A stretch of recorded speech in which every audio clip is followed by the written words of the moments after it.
And welcome to another video. And in this video I'm going to be walking you guys through the editing and color grading process, also with the retouching process for this image. So let's get started with the video.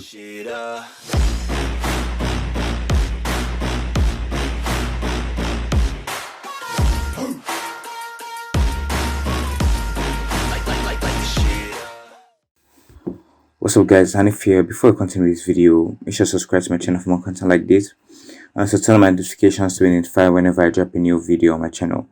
Now in this video, I'm just going to be giving you guys a quick walkthrough through how I color graded this image right here. I won't be doing it from scratch. I'll just be showing you guys so you guys have like a little idea of what it took to make this image how it is right now.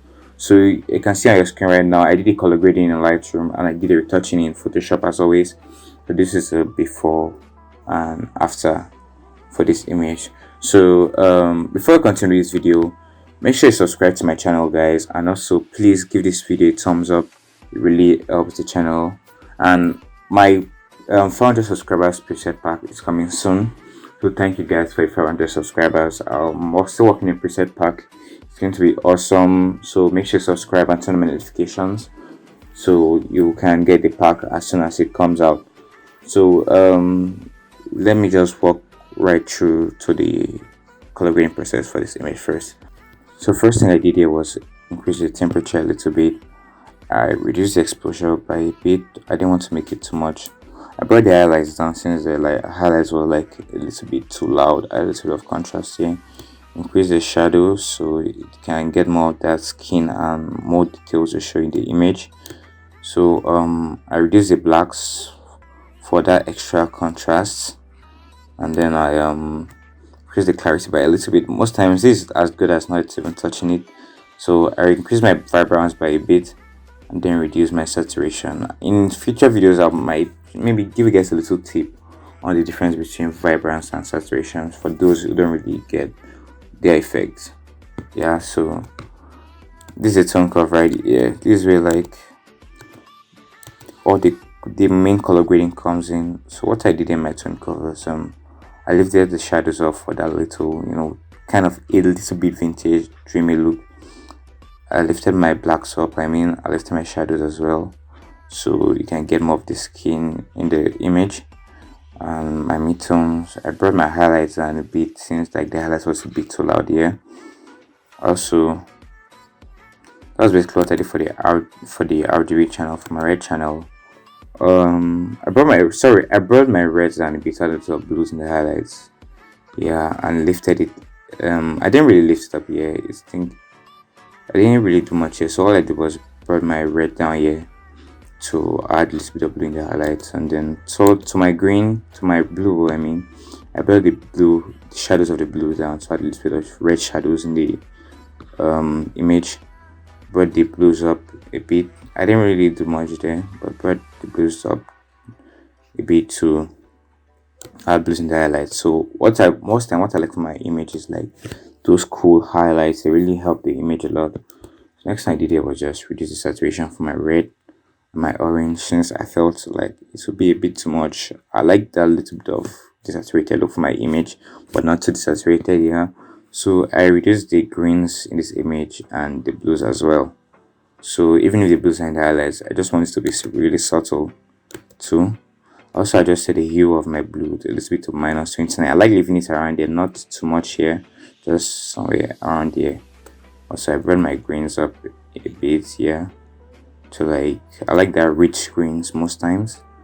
So move over to my split toning, a little bit of blues to the highlights as well. And I like choosing the colors of my shadow. I like choosing colors here that are like closer to the skin, so it really fits the skin tone of the model. I add a little bit of sharpening and a little bit of noise reduction, which is not necessary, just me being crazy with the adjustment. So over to my camera calibration, not much was changed here, but whenever I make adjustments to my camera calibration, I like reducing the saturation so it won't be just everywhere, since I love my images looking a bit more natural. Yeah, so that's basically most of the adjustment done here. As you can see on your screen, this is the before by the left and this is the after by the right. So this was like where like most of the main effects was done. So this is like the main color grading of this image. So right now I'm going to move over to Photoshop and show you guys the final retouching I did for this image.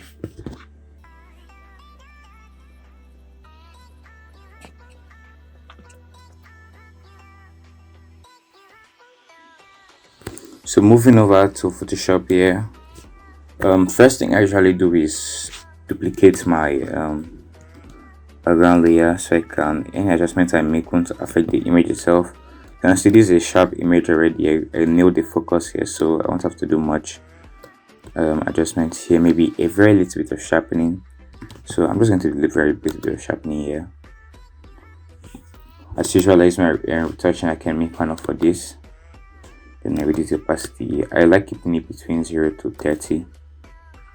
Then I merge the layer and then I move out my frequency separation.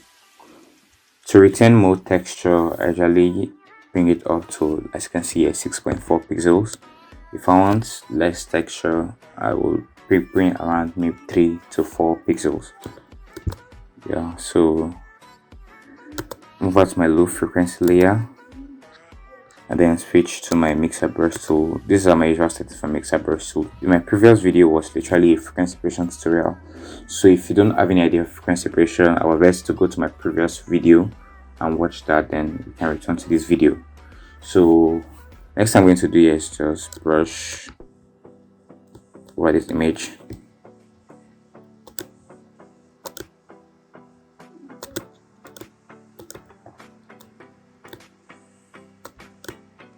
So I'm like kind of like rushing this right now. This is not how I usually do my frequency separation.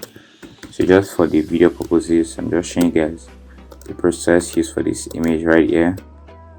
So I might just fast forward this a bit so you guys don't get bored.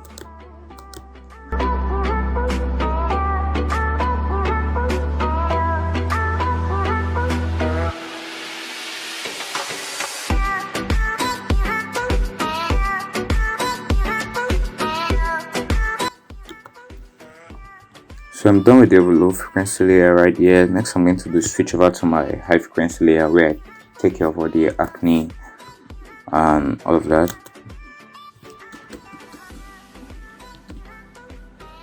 So as usual, I'm going to make sure my clone stamp is on the current layer.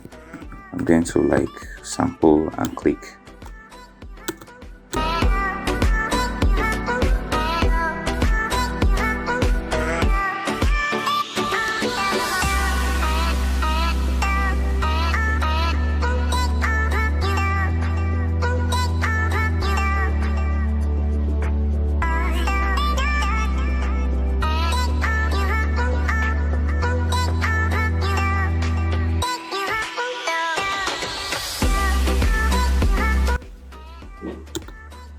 So I'm doing the frequency separation for this image just a little before and after.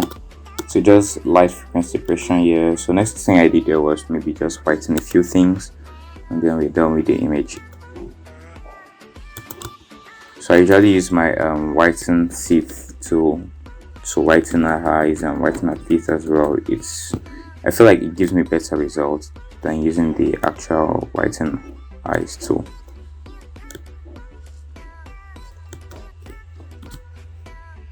So I reduce the opacity to like 50, so it's not too much. So as you can see guys, this is a like complete retouch process for this image. If you love this video, make sure to subscribe to my channel for more content like this, and see you guys in the next one. Bye.